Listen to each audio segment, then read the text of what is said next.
Greetings, everyone. Rev.Hawksblood here. Alright, I have a few important things to talk about today. There's a lot of things happening on the planet, around the world.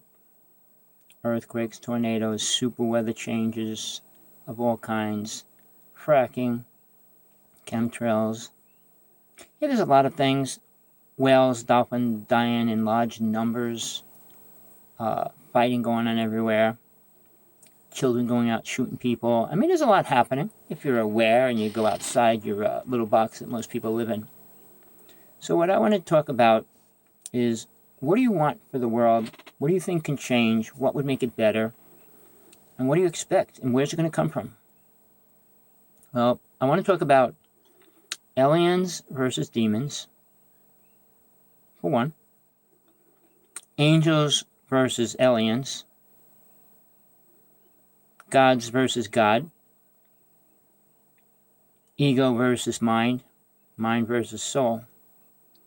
So there's a few little things. I'm going to try to do a short synopsis of all of it together, because I'm going to be doing a healing, teaching class, lecturing on a spiritual path, or a new way, a new form of getting yourself to where you need to be. Whatever that is for you.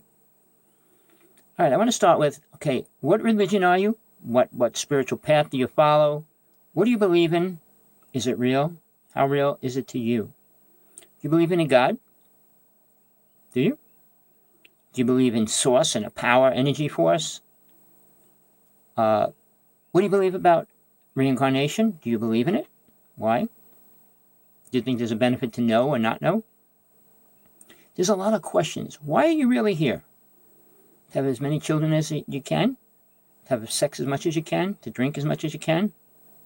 To eat as much as you can? Just to dance as much as you can? What are you here for? To paint as many pictures as you can? Stick around the planet? What is life about, really? What do you eat? Do you eat cows, sheep, pigs, baby calves? What do you eat? Fish, chickens, roosters, turkeys, pigeons, snails, frogs? What do you eat? What makes you feel spiritual? By what you say you are? What you do? What do you do that makes you spiritual? Everybody believes a lot of different things, accepts a lot of things, while they contradict everything else they don't believe in, even though it could be real or really important to them. What laws do you live by? Your own. Who created them? Probably your mother, your father, and your friends. Then, least or last, the government. So, what do you know for yourself for real? The only way you can know any truth, and this is a fact, whether you want to believe it or not, the only way you're going to know anything about soul and after your body dies is by having a death experience. And then again, depending on what happens during that, how much you learn from it, how much you can retain and remember. Many people don't retain or remember much about it. So, what I suggest is giving you a spiritual technique to work with. I have to use the word spiritual because that's probably the only word you can relate to. As far as how to get to that point where you recognize soul, what it is, and what it can do, what it will be without the body. Because no matter what you do, no matter what you eat, no matter how you go about life, you're going to die within 125 years from the time you're born. Max, if you live that. And after about 80, your life's going to be pretty lame, down to like doing very little. So if that's your goal, please enjoy it. Oh, you're going to be super strong when you're 120. And what are you going to do, jumping jacks for the rest of your life? Do it for another 100 years, just do jumping jacks and live? What do you want immortality for in the physical world? I think the body's disgusting. You might not. Oh, it's beautiful. It might look beautiful. Gets dirty, gets diseases, go to the bathroom, and it smells here and there. All these different things go on with the body.